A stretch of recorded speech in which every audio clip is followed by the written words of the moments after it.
Hello all, welcome to Narayana IAS Academy. This is Sureka Bhaskar presenting to you the daily news analysis. So for today's discussion, we've picked up a number of articles from The Hindu and the Indian Express which are both relevant and important for the UPSC CSE examination.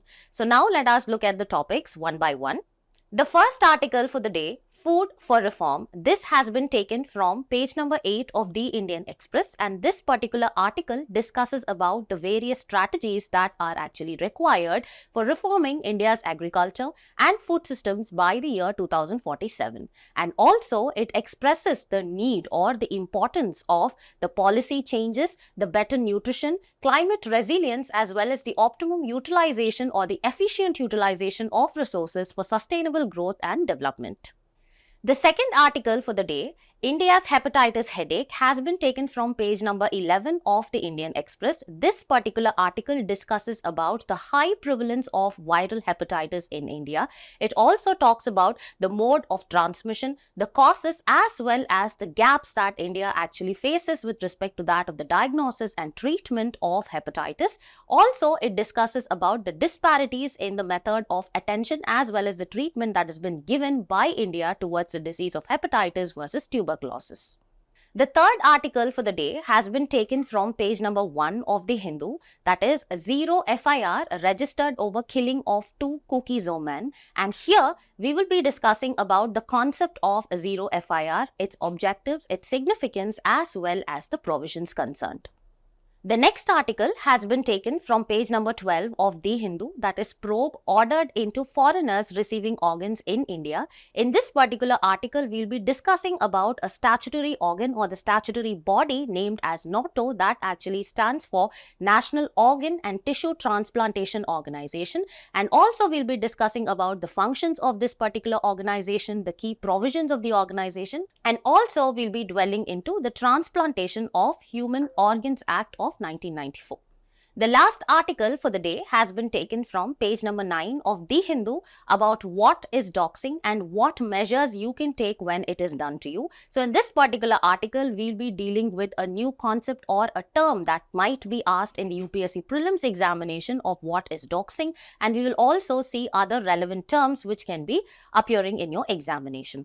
And towards the end of the session, we will be concluding the session by solving few prelims as well as mains practice questions. The first article for the day is Food for Reform. So this particular article discusses about various strategies that India actually has to adopt in order to transform its food system as well as India's agriculture, which is actually a significant contributor for India's economy. And also the authors of this particular article actually discuss, the need for focusing on various other dimensions such as efficient utilization of resources, better nutrition, climate resilience, as well as policy changes which are essential and are the basic tenets for sustainable growth as well as development. Okay, so in this particular article, we will be discussing about India's agriculture as it is an important portion or a topic of Indian economy, and here we can actually map this particular topic to the syllabus of GS paper 3 mains examination: agriculture, economic growth and development, environmental pollution as well as degradation.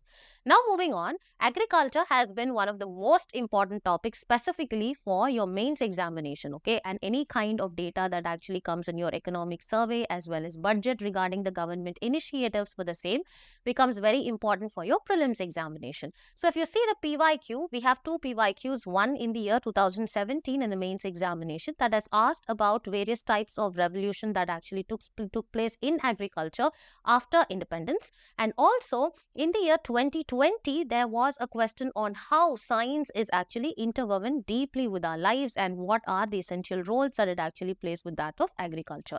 So overall, agriculture becomes a very, very important point of discussion for both your prelims as well as your mains examination.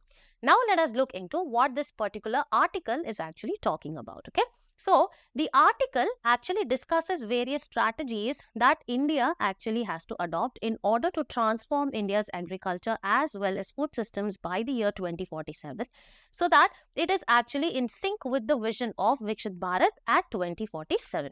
So here we will actually, these are the general points. This might actually not appear in your prelims examination, but if you see for the mains examination, you can actually use this as bus points, as these data have actually been taken from very legit source as well as government websites itself. Okay, so the authors are actually giving few strategies that India must actually adopt. So one is food systems transformation approach. Okay, so here the authors actually suggest that we need to move beyond boosting agriculture production in order to transforming the entire food system holistically. That is, they are saying do not just refrain or restrict yourself to increasing the agricultural production, but you need to look at how you will improvise the entire food systems, okay, and how you transform it.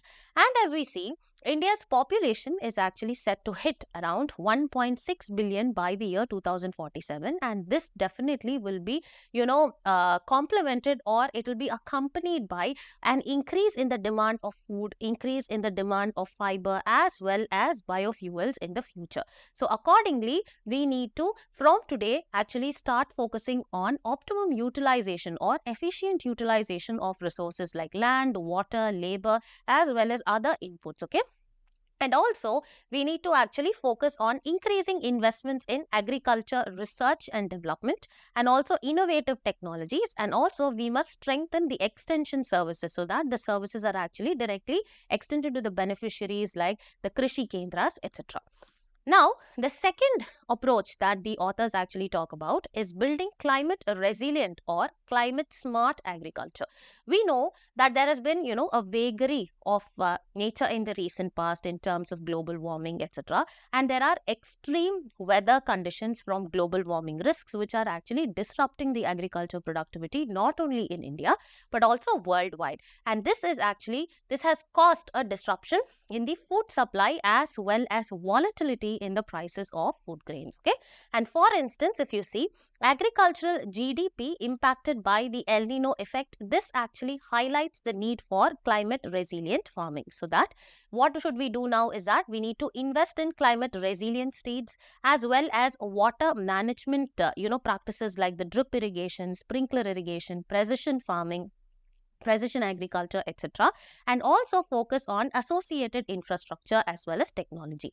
And also you need to focus on improvising the water use efficiency.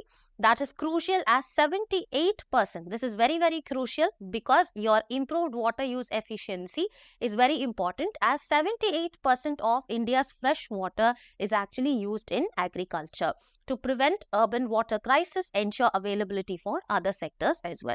Now moving on, if you see the third approach that the authors are actually talking about is enabling a logistics revolution for the urban food supply.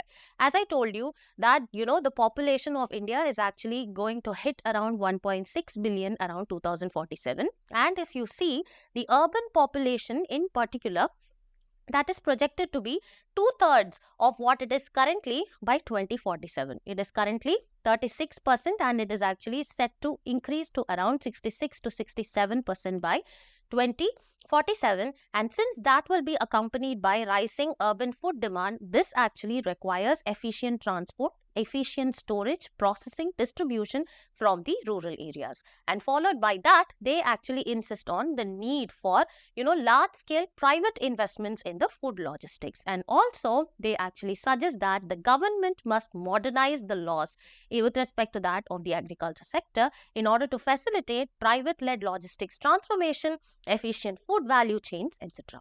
So the next strategy that they actually talk about, that is the authors, they actually suggest is that promoting institutional innovations for small farmers.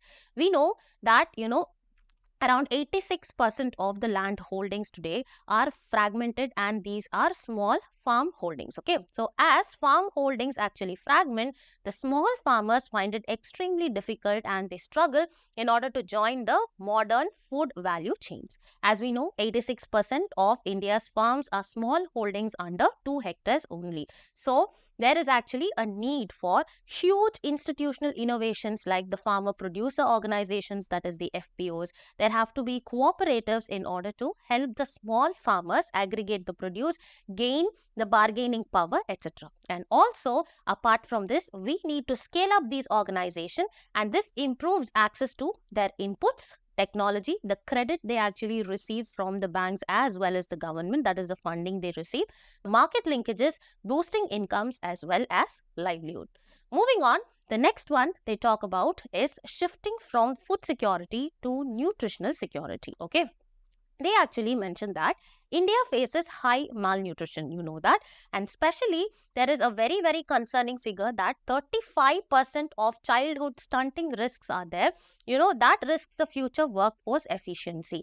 And also, there is actually a needed shift from increasing the food productivity to addressing the micronutrient deficiencies. That is, even in the food, we need to focus on increasing the micronutrients, and that is where comes the fortification of the food grains. Okay, so here micronutrient deficiencies, dietary diversification is actually essential. Okay, rather than focusing on the staple like rice and wheat, we need other micronutrients as well, like vitamin A, Z, etc. Okay, so moving on, fortify the staples like rice, wheat with micronutrients like zinc, vitamin A, etc. in order to combat the deficiencies, and also use technologies like the golden rice in order to boost the vitamin A intake. Okay, and also we need to combine with sanitation, women's education, immunization in order to enhance the food system's nutritional quality, build healthier population. And the last strategy that the authors actually talk about is repurposing the subsidy regimes. Okay,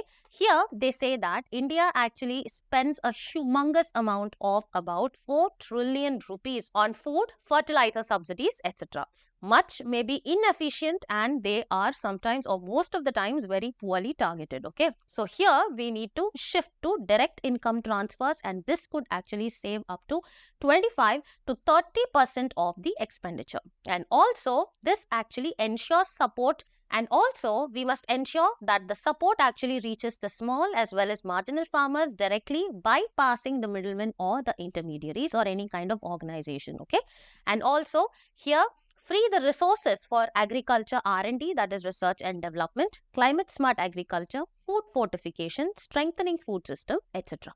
The next article that we will be discussing about is India's hepatitis headache, and this particular article discusses about the increasing prevalence of hepatitis in India, and also we'll be discussing about hepatitis as a specific disease or a viral infection, and also what are the causes as well as the modes of transmission of this particular disease, and what are the concerns that India actually faces with respect to that of the diagnosis as well as the treatment, and also the disparity and the gaps that it actually faces with respect to the attention and treatment when compared to that of tuberculosis. Okay, so in this particular article we'll be discussing about hepatitis as a separate disease and the observations of the recently released WHO report on hepatitis across the world, and also here this is relevant from India's curative health sector.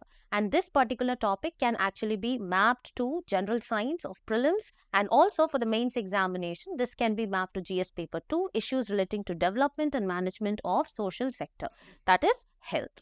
So moving forward, we actually have a previous year question in the prelims examination in the year 2013, which was actually about which of the following diseases can be transmitted from one person to another through tattooing. So the modes of transmission of any particular disease is very, very important for your prelims examination. So moving forward, now let us actually understand what this particular article is discussing about. Okay, so recently the WHO, that is the World Health Organization, has actually released a report titled Global Hepatitis Report 2024, which said that India is among the countries with the highest burden of viral hepatitis, tied with tuberculosis, ranking as the second deadliest infections or the infectious disease globally after COVID-19. Now let us actually look at the key observations of the WHO report. Okay, so with respect to the global findings, it has been found that the mortality rate, that is the deaths that had been caused by hepatitis, it is estimated 1.3 million people actually died of viral hepatitis in 2022. That is 1.1 million in 2019 was actually the recorded figure. And moving forward, if you look at the morbidity, this is nothing but the prevalence of this particular disease or an illness among a population in an area. So here, the number of new cases in a year actually went down to 2.2 million in 2022 from 2.5 million, which was observed in 2019. However, it was noted that the diagnosis and the treatment for the viral hepatitis had actually remained extremely low. Moving on, if we actually see the report findings with respect to that of India, India has actually the world's second highest prevalence of viral hepatitis cases, accounting for over 11% of the global burden. And also, it is noted that the diagnosis of hepatitis actually remained abysmally low. That is, only 2.4% of hepatitis B cases and 28% of hepatitis C cases were actually diagnosed. And this is despite the existence of various national initiatives and programs offering free diagnosis and treatment for hepatitis B and C, which has been in prevalence since 2018. Okay, and here if you actually look at this particular image, we can actually see how many countries bear 2/3 of the global burden. Here the the leading member is actually China with 83.8%, and the lowest is actually Russia, which actually accounts to 4.3%. And this particular image has been taken from WHO's Global Hepatitis Report 2024. Okay, so here China actually followed by India, Indonesia, Nigeria, Pakistan, Ethiopia, etc. And here you can see Indonesia actually accounts for 6.2, Nigeria around 5.2, and so on. So moving forward, now let us understand what this hepatitis disease is all about. It is nothing but it is the inflammation of your liver that is caused by a number of viruses of various strains such as A, B, C, D and E, according to which the disease is actually named after the strain. Okay, so hepatitis is nothing but it is an inflammation of the liver that is caused by a variety of infectious viruses as well as non-infectious agents, leading to a range of health problems. And here there are 5 main strains of hepatitis virus referred to as A, B, C, D and E. So moving forward, it is important to understand the different kinds of hepatitis as well as the strains that actually cause them. What are the mediums or the modes of transmission? What is the prevention and cure? And finally, it is important to understand what are the symptoms which is associated with the same. So first, if we move on, it is hepatitis A. The medium of transmission is the direct contact with the infected person or indirect fecal contamination of food or water. So here the symptoms actually include week-long symptoms of fever, or you can actually have abdominal pain, jaundice, dark urine as well as pale stools. And here the prevention and cure actually includes proper hand washing as well as vaccination.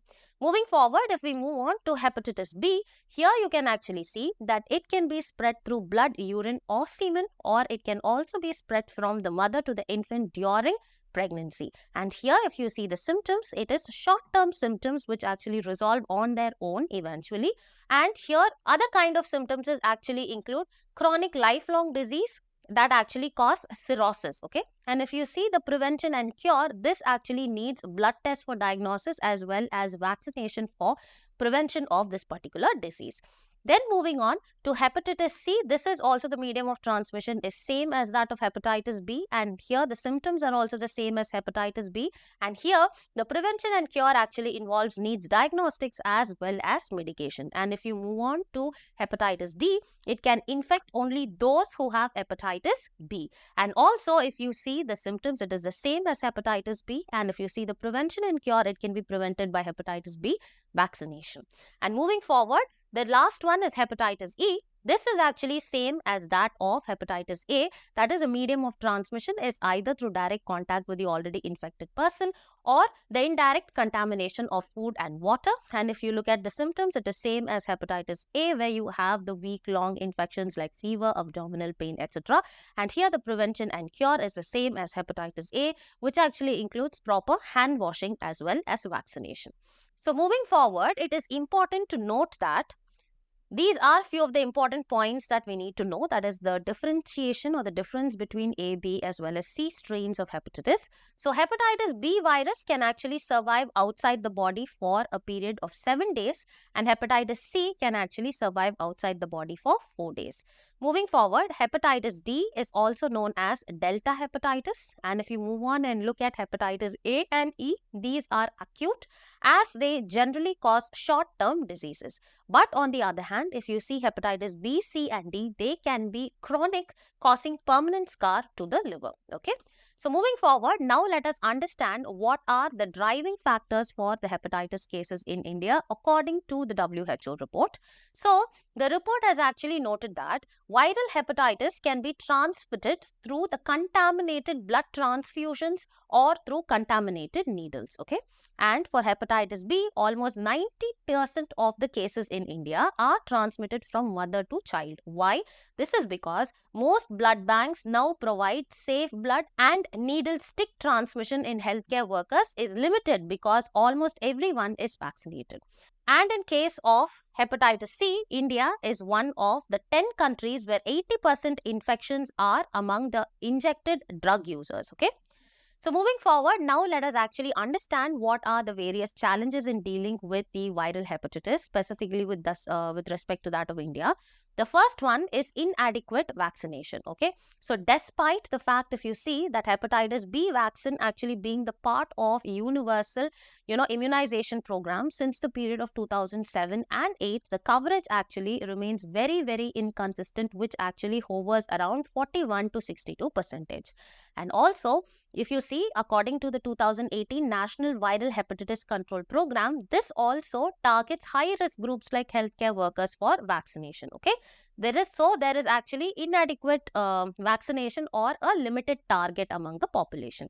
Next, if we see, there is lacunae in the treatment. Okay, so the current guidelines actually exclude around 8 to 10 people, that is 8 out of 10 people are actually excluded from the treatment who are diagnosed with hepatitis. And moving forward, there is inadequate attention which has actually been given to the viral hepatitis. Okay, so if you see, despite viral hepatitis causing nearly as many deaths as that of tuberculosis, that is TB, it has been significantly, receiving less attention as well as treatment. Whereas if you see, with respect to that of TB in India, while TB therapy was administered to 95% of the diagnosed cases, none of the hepatitis B patients and only 21% of hepatitis C patients actually received the treatment.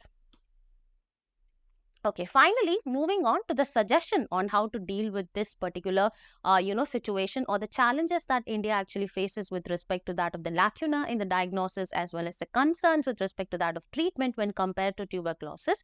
The first suggestion is basic 3-step strategy in order to deal with hepatitis. That is, what is the 3-step? First one is vaccination of all the population. Next one is vaccination of all non-immunized adults and also treatment of all those who are diagnosed.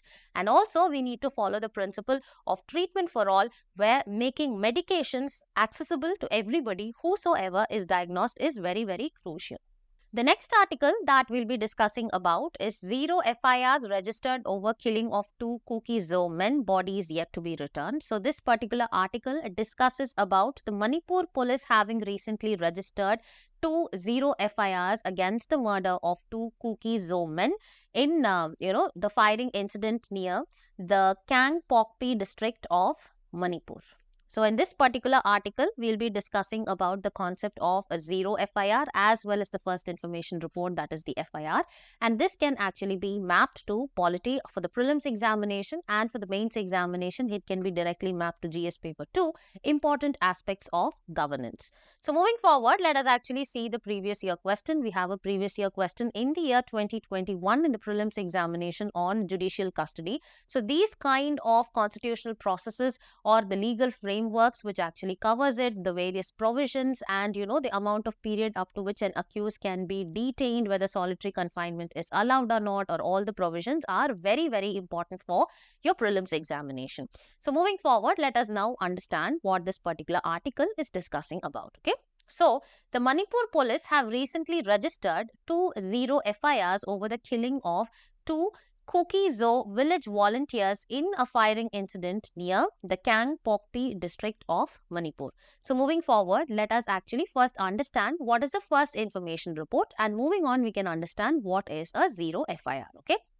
So, a first information report or an FIR is a written document which is prepared by the police upon receiving any kind of information about a committed cognizable offence in an area. Okay.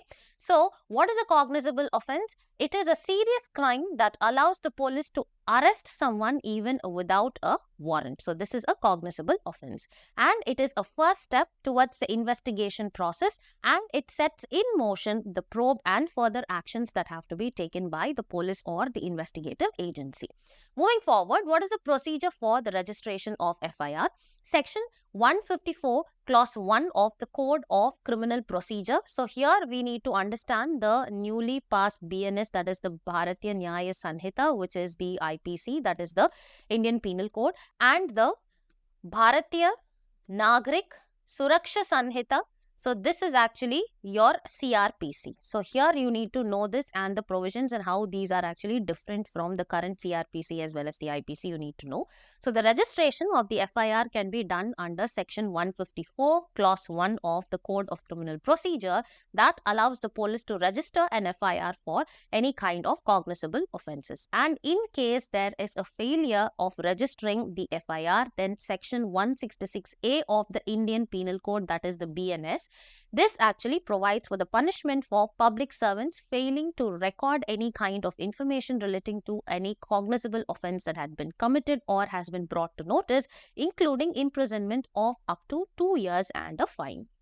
So now let us understand what is this zero FIR. Okay, so a zero FIR is an FIR that can be registered by any police station irrespective of on which jurisdiction the offence had actually taken place. Okay, when it receives a complaint regarding any kind of cognizable offence. And moving forward, what is this purpose of zero FIR is that it is actually to help the victims of serious crimes, especially women as well as children, that is the vulnerable sections of the society, to lodge complaint quickly as well as conveniently without having to go from one police station to another. That is to the jurisdiction which actually, that is the police station that actually deals with this particular cognizable offence under that jurisdiction. They needn't have to travel. Okay, so this can be registered under or in any kind of police station. That this actually ensures that the evidence and the witnesses are not lost or tampered with due to delays in filing the complaint.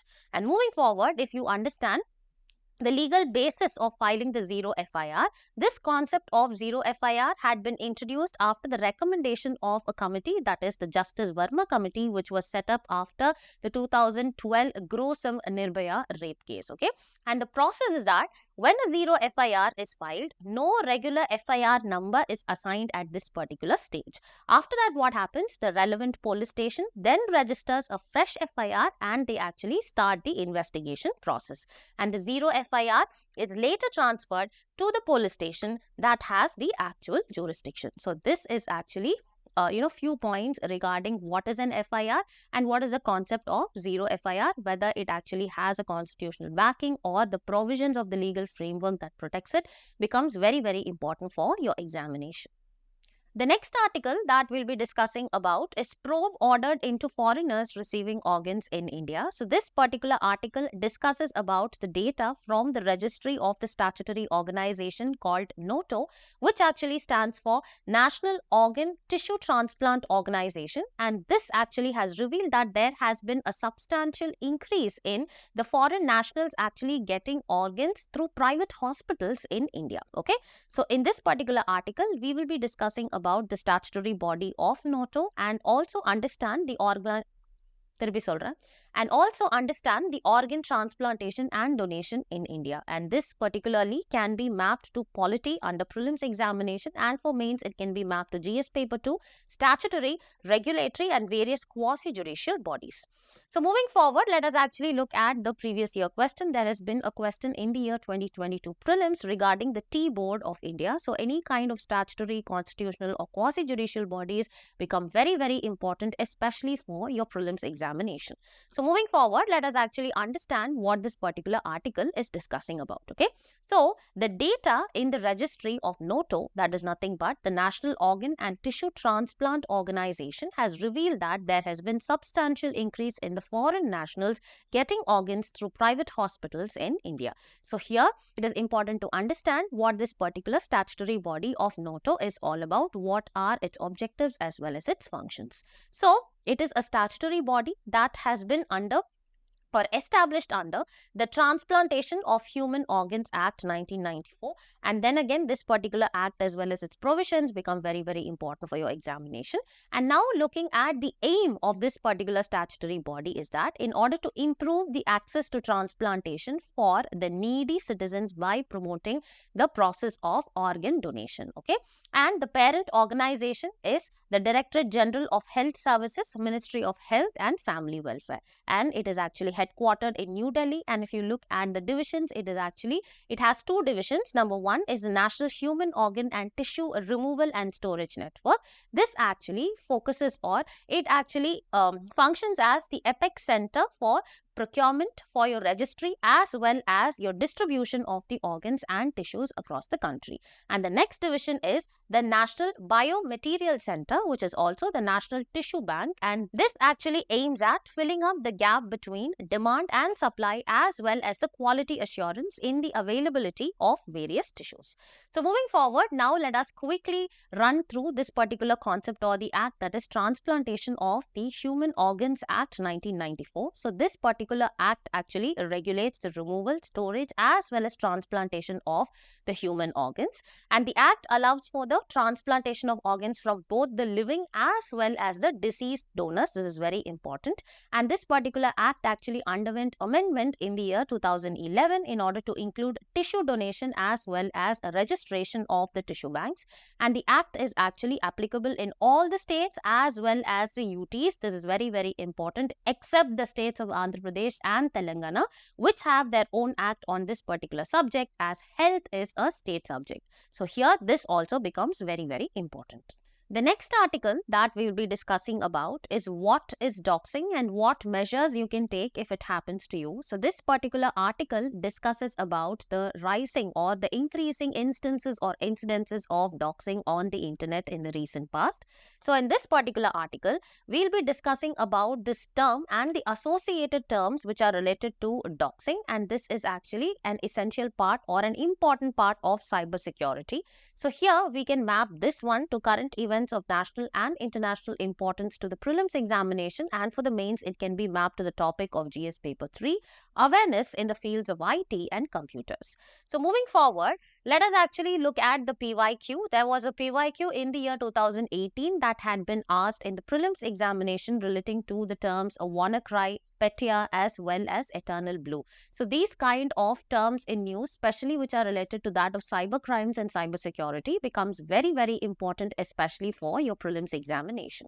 So moving forward, let us actually understand what this article is talking about. Okay, so it has been observed that the incidences of doxing are increasing on the internet in the recent past, and now let us go on to understand what is this particular concept of doxing and the associated terms. Okay, so doxing is nothing but it is the act of publicly providing personally identifiable information about an individual or a particular organization, usually via the internet, without their prior consent. Okay, so when there is actually publicity of providing or publicly providing the information about a particular individual or an organization without their prior consent, that is actually called as doxing. So personally identifiable information can include things like a person's home or residential address, phone number, workplace details or other personal details. And this the objective or the goal behind this particular doxing is to harass, to threaten or otherwise cause any kind of harm to the targeted individual or the organization. Now let us actually understand similar terms or the other associated terms to online privacy as well as security. The first one is phishing. So these terms are very, very important because they can be asked in your prelims examination again. So please be attentive and take note of all these. Okay, so phishing is nothing but it is attempting to obtain sensitive information like your login credentials or any kind of your financial transaction or the information regarding your finances or your bank account by posing as a legitimate entity in an electronic communication. The next one is swatting. What do you mean by this swatting is that it is the act of making a hoax call to emergency services like the 911 etc. or to the police, often with the intent of sending a large police response to a targeted address. The next one is cyberbullying. So what do you mean by cyberbullying? It is the use of different kinds of digital technologies in order to harass, to threaten, or to otherwise target a particular individual or an organization. So moving forward, let us actually understand another term, that is catfishing. This is nothing but pretending to be someone else online, usually with the intent of deceiving a particular target or an individual. So this is called as catfishing.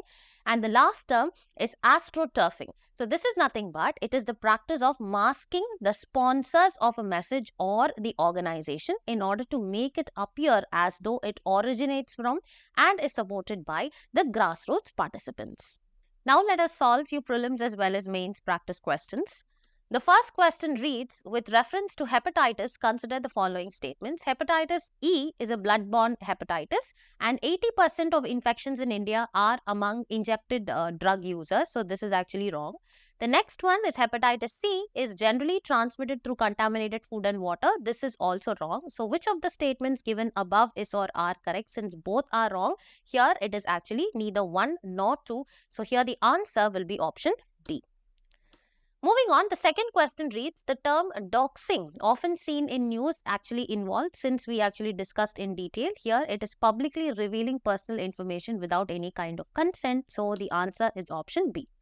So moving forward, the third question is with reference to that of the National Organ as well as Tissue Transplant Organization. Consider the following statements. It is a statutory body. Yes, it works under the aegis of Ministry of Home Affairs. This is actually wrong. So since only statement 1 is actually correct, the answer will be option A. Moving forward, the fourth question reads, consider the following statements. The first information report, that is the FIR, can only be filed in case of cognizable offences. No, this is wrong. A zero FIR can be registered by any police station irrespective of the jurisdiction. This is actually correct. And which of the following statements given above is or are correct? Since only statement 2 is actually correct, the answer will be option B. Moving forward, the fifth question actually reads, which of the following diseases can be transmitted from one person to another through tattooing? Chikungunya? No. Hepatitis B? Yes. HIV AIDS? Yes. So select the correct answer using the codes given below. Since only 2 and 3 are correct, the answer will be option B. So now let us actually solve the mains practice question. The question actually reads, highlight the key challenges that has been faced by Indian agriculture and discuss the strategies for transforming India's agriculture and food systems in line with the vision of Viksit Bharat at 2047. And this actually we need to write it in 250 words, 15 marks. Okay. So the approach to this particular question has been divided into introduction, body as well as conclusion.